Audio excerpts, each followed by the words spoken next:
You are listening to episode 18 of the Autism Mom Coach. SOS, what to do during a mommy meltdown. We have all been there. Our child is on our last nerve. We are tired, we are depleted, and we are losing it. Sometimes the meltdown is internal as we white knuckle it through the day, but sometimes we let it all out. We yell, we cry, we scream to the point our child is looking at us like, "You okay?" In this episode, I will give you some tips on the things you can do in these moments to support yourself and manage your own meltdown. Welcome to the Autism Mom Coach, a podcast for moms who feel overwhelmed, afraid, and sometimes powerless as they raise their child with autism. My name is Lisa Candera. I'm a certified life coach, lawyer, and most importantly, I'm a full-time single mom to a teenage boy with autism. In this podcast, I'll show you how to transform your relationship with autism and special needs parenting. You'll learn how to shift away from being a victim of your circumstances to being the hero of the story you get to write. Let's get started. Welcome to another episode of the podcast. Thank you for being here, and I hope you are doing well. Our summer is off to a nice start. We spent the first few days visiting family, and now we are settling in for a week of mostly unstructured time until ESY starts. So, fingers crossed. Today's topic is an SOS topic. You can use the techniques I'm going to teach you in real time when you are losing it, or when you have just plain lost it. That said, what I'm going to teach you in this episode isn't just for when you are melting down. You can begin to incorporate these techniques long before you're at the point of a meltdown, and I highly suggest that you do. This is because the more you begin to incorporate these techniques and make them part of your daily self-care, the easier they will be to grab for when you really need them. All right, let's get to it. Maybe it is in line at the grocery store while your child is flailing on the floor. Maybe it's during the car ride to school while your child is screaming at the top of her lungs. Or maybe it's after your child has just landed a slap on your face. Stress hormones and adrenaline are coursing through your body. Your mind is spinning, your breath is shallow, your heart is racing, and the best options in this moment seems to be scream, cry, run, or all three. You are in a primal survival response. Your nervous system is in fight-flight mode and is functioning for one purpose: to keep you alive. Now, if you or your child are in actual danger, you can use all of this energy to get out of harm's way. But for the times when your fight-flight response is activated and you are not in a life or death situation, which is probably most of the time, you can use these techniques to de-escalate your fight-flight response and return to a calmer state. The name of the tool I'm going to teach you today is SOS. Stop, observe, self-soothe. The first rule of de-escalating a fight-flight response is to stop and notice that you are in it in the first place. For those of you who live in a state of chronic stress activation, you probably don't even know you're in it. You are so used to it. You may even think it's normal because for you, it is. But in reality, what's happening is your nervous system is in a fight-flight response. You're having a biological and physiological response to a real or perceived danger. So let's just start by stopping and observing. I am in a stress response.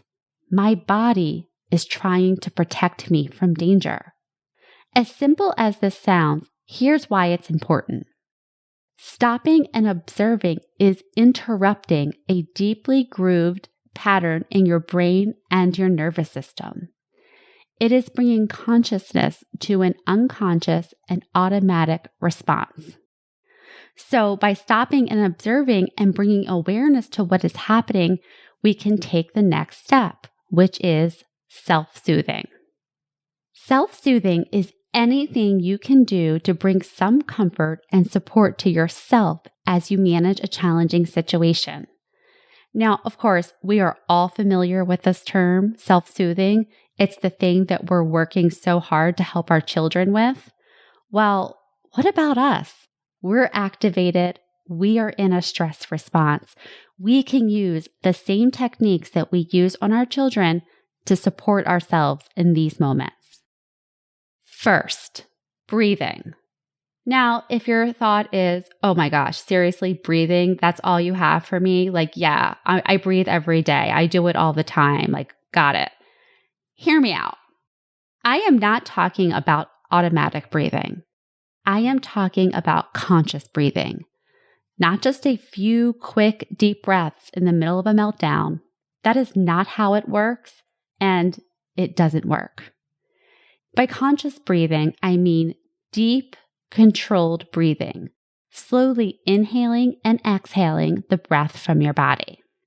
Deep breathing is not just for yoga and meditation, it is for the most stressful of situations. This is why it is used by the Navy SEALs, professional athletes, police officers, and nurses. Speaking of the Navy SEALs, I am going to teach you the breathing technique that they use. It is called box breathing. It uses the image of a square box so that you can anchor your mind and your breath and shift from that shallow and panicked breathing to deep rhythmic breathing. So in box breathing, each side of the box represents one motion. Inhale, hold, exhale, and hold. And each of these motions lasts for 4 seconds. The secret to box breathing is its repetitive and rhythmic nature. The brain loves patterns, and when you give your brain a pattern to follow, it signals that you are taking control, and this is very calming to our central nervous system. Here's how it works. First, inhale slowly through your nostrils to the count of 4. As you count to 4, put your hand on your belly and feel it gently expand. Second, hold for 4 counts. While you're holding, you can tense every muscle in your body as you hold the inhale for 4 counts, resisting the urge to exhale. Then after 4 seconds, you exhale for 4 counts, letting the air completely leave your lungs. And then you hold again. So in this point, you're not going to inhale or you're not going to exhale for the next 4 seconds. And while you hold, just try to keep a calm and relaxed body. Once you've completed the 4-part exercise, do this for about 6 rounds. So we're talking like a couple of minutes, and this will help get your body into a more relaxed state, more rhythmic, controlled, and deeper breathing. So once you're able to do that and to calm yourself down, then you have access to your rational thinking again. You're not operating from your fear brain. You're operating from your prefrontal cortex, and you're better able to make decisions. So if I haven't sold you on this yet, let me just tell you what Mark Devine, who is a former U.S. Navy SEAL commander, says about box breathing. He says, "It was instrumental in saving my life several times in crises. I was able to remain calm and focus clearly to avoid reactionary thinking or worse, panic." It's pretty good, right? And I'm going to include a link to the show notes to a video to demonstrate box breathing. Also, if you go to the Jiffy app and search for box breathing, you can download the GIF to your photos and access it at any time. Next, movement. If possible, move your body and release the stress that is building up. even if it is as simple as walking out of the room or shaking your hands and your arms to release some of the stress from your body. If you can do more, then by all means. But if you can't, just do any little thing just to move it out. Next, touch. Touch is a way of showing yourself comfort and bringing a feeling of safety into your body. Maybe this is a hand on your heart. Maybe it is rubbing your hands together. Maybe it is giving yourself a hug. This is a technique that I've used so many times when my son has been struggling and we are in a confined area, like a car or a train. And there's really nothing I can do to help him in that moment. And the only thing I can do is to keep myself calm, but I don't have tons of options. And so just putting a hand on my heart is a way of signaling to myself safety and comfort. Next, words of support. With our words, we have the ability to step outside of ourselves and offer ourselves support. This might look like saying to yourself, "This is hard, but you are doing a great job. This is really difficult, and it is okay to feel the way you do. Of course, you feel frustrated or scared or sad. Anyone would feel this way." An important piece to this is your tone.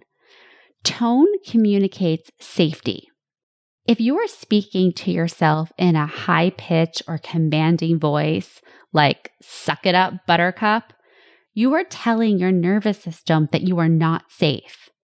But if you speak to yourself using a warm and prosodic voice, like the one you use when you see a baby or a cute little animal, this tone will communicate to your nervous system that you are safe, you are seen, and you are held.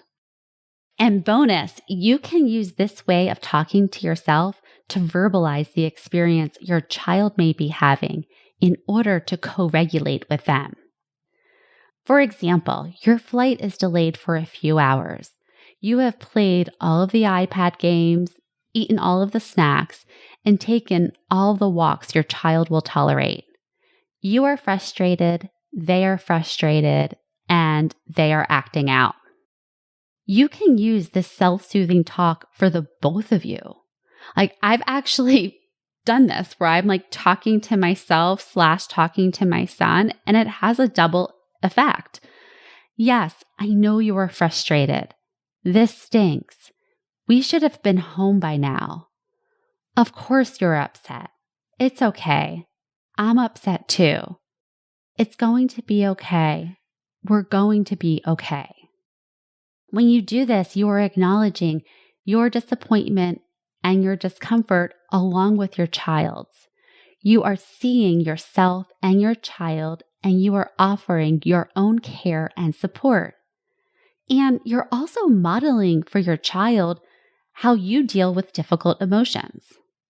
And double bonus, the better you become at taking the temperature down for yourself and regulating yourself, the more co-regulating of an impact you can have on your child.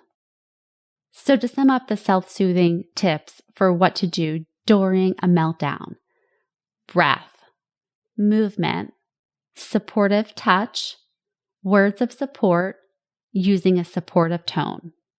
I highly recommend that you begin to practice these techniques ahead of time and incorporate them into your daily self-care. This way, it will be easier for you to access them when things are really hard. And of course, you don't have to do this alone. If you are interested in taking this work to the next level with one-on-one coaching, schedule a call and let's chat. You can do this by going to my website and booking an appointment. Thanks so much for listening, and I'll talk to you next week.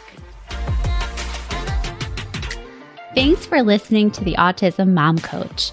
If you want more information or the show notes and resources from the podcast, visit theautismmomcoach.com. See you next week.